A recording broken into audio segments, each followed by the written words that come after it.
You know what's really grabbed the headlines recently, sort of beyond the usual Hollywood buzz? What's that? It's the whole situation unfolding at Columbia University. Yeah. Specifically involving Maggie Gyllenhaal's daughter. It seems to have caught a lot of people's attention. Oh, absolutely. It really has. And it touches on some pretty significant areas, right? Campus activism, global issues. Exactly. Okay, so let's unpack this. Because this deep dive, we're really focusing on understanding the arrest of Ramona Sarsgaard.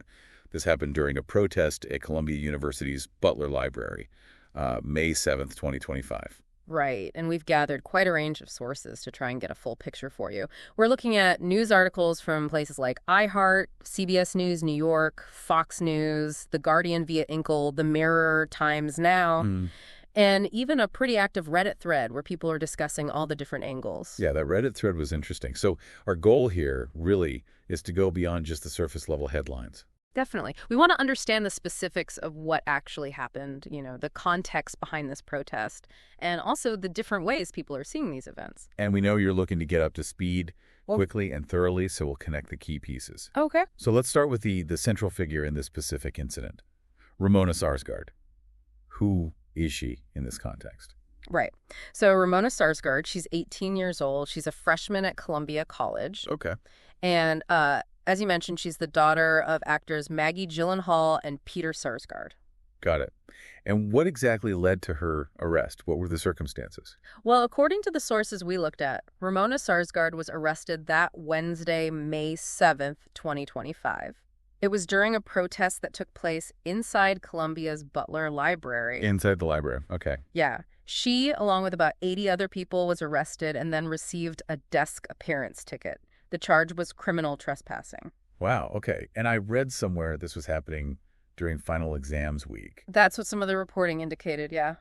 Really adds another layer to it. Definitely. Has there been any public comment from her mother, Maggie Gyllenhaal, about this?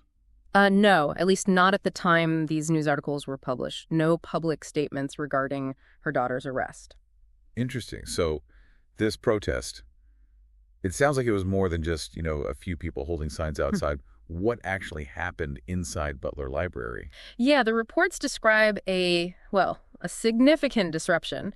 Protesters apparently entered the library forcibly. Forcibly. Okay. That's the word used. Once inside, they occupied a reading room and engaged in several actions that ultimately led to the arrests. Like what specifically? I saw a few different things mentioned across the sources. Yeah, there were several things. The university reported that protesters vandalized library property. They used the phrase disturbing slogans. Disturbing slogans. Also, reports say they climbed on desks, chanted slogans. Free Palestine was the most widely reported chant. Right. And a key demand, obviously, was for Columbia University to divest from Israel. And they even symbolically renames the library. I saw that mentioned. What was that about? They did, yeah. The protesters called Butler Library the Basel Al-Araj Popular University. Oh, yeah. They also had signs up, like one reading Strike for Gaza, and they were distributing pamphlets about divestment. And there was a banner mentioned, too, wasn't there? Something quite inflammatory. Yes. A banner that reportedly read, "Columbia will burn," was unfurled, which, yeah, is obviously a very strong statement. Wow. There was also a specific chant quoted, something about losing chains. Ah, yes. Footage apparently captured protesters linking arms and chanting, "We have nothing to lose but our chains." Which is a pretty famous line, right? It is, often associated with revolutionary movements, calls for liberation. So given the scale of this occupation and the actions inside, the university had to respond. What did they do? Well, Columbia's acting president, Claire Shipman, she made the call. She requested the NYPD to come in and secure Butler Library. Okay. And how many people did the NYPD end up arresting? The number reported is approximately 80 people taken into custody. 80, wow. And the breakdown given in our sources was 61 females and 19 males. And were most of them actually Columbia students? Or was it a mix? It seems the majority were students. A Fox News source put the number at least 50 to 65 being Columbia students. And the Mirror U.S. had a similar figure saying at least 65 are enrolled students. So what happens next legally for these individuals? Are these serious charges they're facing? For the most part, it seems not incredibly serious in the grand scheme of criminal charges. The vast majority, including Ramona Sarsgaard, got those desk appearance tickets. Right, for trespassing or criminal mischief. Exactly. 2 other individuals received summonses, which are generally for even less serious offenses. Yeah, you mentioned forcible entry, commotion. Were there any reports of injuries during all this? It sounds like things could have gotten heated. Yes, and this is where we see some conflicting accounts, which is pretty common in these situations. Okay, what did the university say? University officials reported that 2 Columbia public safety officers got injured during a crowd surge, apparently as people were trying to get into the building. Some reports mentioned ambulances being called for 2 individuals. But the protesters have a different story. They do. Student activists presented a counter-narrative. They alleged that public safety officers used excessive force, claiming injuries like concussions, broken bones, even choking and beating. That's quite a difference in accounts. It really is. It highlights how challenging it can be to get a clear, undisputed picture of events like these, especially when tensions are high. You really have to consider multiple perspectives. Absolutely. So, apart from the arrests, what about university discipline? Suspensions? Yes, Columbia issued interim suspensions to at least 65 students identified as being involved in the library protests. And do we know if Ramona Sarsgaard was one of those suspended? The sources we have don't specifically say whether she was among those 65 students who received interim suspensions. It's unclear at this point. And it wasn't just about individual students, right? The university tightened things up on campus overall. That's right. They increased security across the campus in Manhattan, put stricter access protocols in place. You needed a university ID or specific faculty guest approval to get on campus. So no general visitors. Correct. General visitors, even alumni, were temporarily barred. And beyond that, they officially banned 33 people from affiliated institutions and an unspecified number of alumni from campus altogether. And the university put out an official statement, I assume. What was the main message? They did. Columbia stated pretty unequivocally that it rejects anti-Semitism. They also emphasized that disruptive behavior and, importantly, calls for violence have no place at the university. This whole incident, it's clearly rippled beyond just Columbia's campus. We're seeing reactions even at the federal level now, aren't we? Yes, that's a significant development. The U.S. Secretary of State, Marco Rubio, he issued a public statement condemning the protest. Condemning it. And what else? He also announced that the federal government was reviewing the visa statuses of people involved in the library takeover. He referred to them as trespassers and vandals. Hasn't Rubio spoken about campus activism and visas before? He has, yes. Our sources pointed this out. He previously called for the deportation of a Columbia grad student, Mahmoud Khalil, who was a pro-Palestinian activist. Right. And he also claimed previously that at least 300 student visas had been rescinded for students accused of supporting Palestinians or participating in protests. So there's a history there. And ICE, Immigration and Customs Enforcement, they're involved too. Apparently so. ICE was reportedly monitoring the situation to see if any non-citizens were involved among the protesters. Monitoring, okay.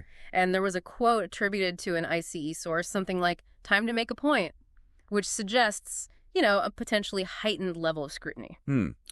Okay, let's shift gears slightly and talk about how this whole event is being framed. We've seen different labels used for the protest itself. Yeah, that's a really crucial point.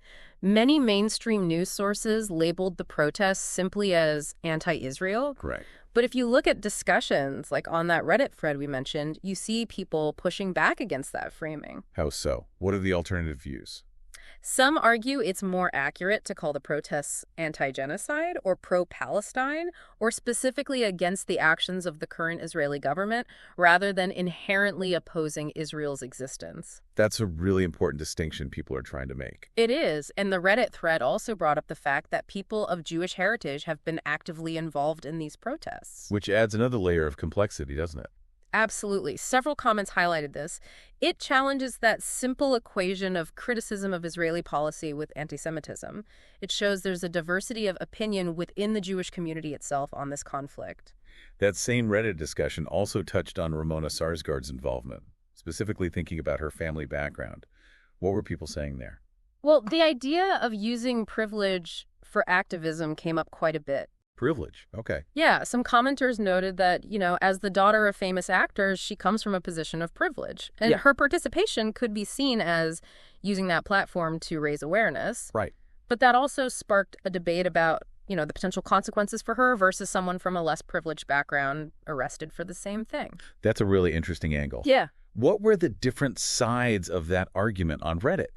about whether using privilege like that is helpful or problematic. Well, some argued that people with privilege, they have a louder voice sometimes, right? They can draw more attention to a cause, and maybe they face fewer personal risks. Okay, makes sense. But others raised concerns, like could it overshadow the voices of people more directly impacted, or could it come across as, performative if it's not backed by real understanding and solidarity?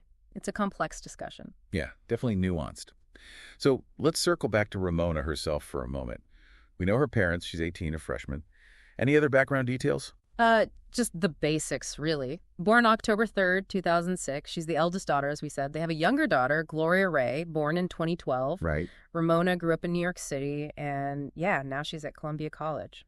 And it is quite interesting, isn't it, that both her parents have actually engaged with the broader Israeli-Palestinian conflict through their acting work. It really is. Maggie Gyllenhaal was in The Honorable Woman, that miniseries. Oh, right. I remember that. Yeah, which really tried to explore the complexities of the conflict, kind of aiming for nuance, not explicitly taking sides. And Peter Sarsgaard. He was in a film called September 5, which dealt with the 1972 Munich massacre. Ah, okay. A very different but related historical event. Exactly. Tragic event involving Palestinian terrorists and Israeli athletes. So the conflict has been part of their professional landscape, too. And Maggie Gyllenhaal actually went to Columbia herself, didn't she? She did. That's correct. She's an alumna. Huh. Studied English literature there. Huh. Small world. And finally, there was just a more kind of personal observation on that Reddit thread about Ramona. Yeah, just a side note people made. Several users commented on how much Ramona looks like both of her parents. The family resemblance observation? Exactly. Just noting she seems to have inherited features from both Maggie Gyllenhaal and Peter Sarsgaard. Okay. Now, there was one more significant piece to this whole story that emerged. The suspension of student journalists covering the protests. That became a big deal, too. Yes, absolutely crucial. This touches on freedom of the press on campus. 3 student journalists from Barnard College, which is affiliated with Columbia, and 1 from Columbia itself, they were all temporarily suspended. Suspended for reporting on the events. For reporting on the Butler Library events, yes. The official reason given by the university in Barnard was that their alleged actions at Butler Library pose an ongoing threat of disruption of or interference with normal operations. Wow. That sounds concerning for journalists just doing their jobs. It definitely sparked a lot of concern, a lot of outcry about the implications for student journalism and press freedom. But those suspensions didn't last long, thankfully. No, fortunately not. All 4 student journalists were reinstated relatively quickly after that public pushback. Okay, good. So let's try and bring this all together. We've looked at the arrest of Ramona Sarsgaard, daughter of Maggie Gyllenhaal and Peter Sarsgaard, during this pretty significant protest at Columbia University. Right. A protest that involved occupying Butler Library, reports of vandalism leading to about 80 arrests. We also saw conflicting accounts of injuries during the events. And a swift response from the university calling NYPD, issuing suspensions, tightening campus access, and even attention and statements coming from the federal government regarding visas. And crucially, we've explored the different ways this whole situation and the broader campus protests are being framed and interpreted. Yeah, thinking about the language used, anti-Israel versus pro-Palestine or anti-genocide, and that whole discussion around privilege and activism that came up. Exactly. And not forgetting the temporary suspension and then reinstatement of those student journalists who were just trying to cover the story. So when you take all of this in the different perspectives, the actions, the reactions, what does it really tell us about the role of, well, young people, universities, public discourse when it comes to tackling these really complex global issues? That's the big question, isn't it? It is. And what further questions does this deep dive raise for you, the listener? Maybe about activism itself or how media frames these events, or about the ongoing Israeli-Palestinian conflict. It definitely leaves you with a lot to think about.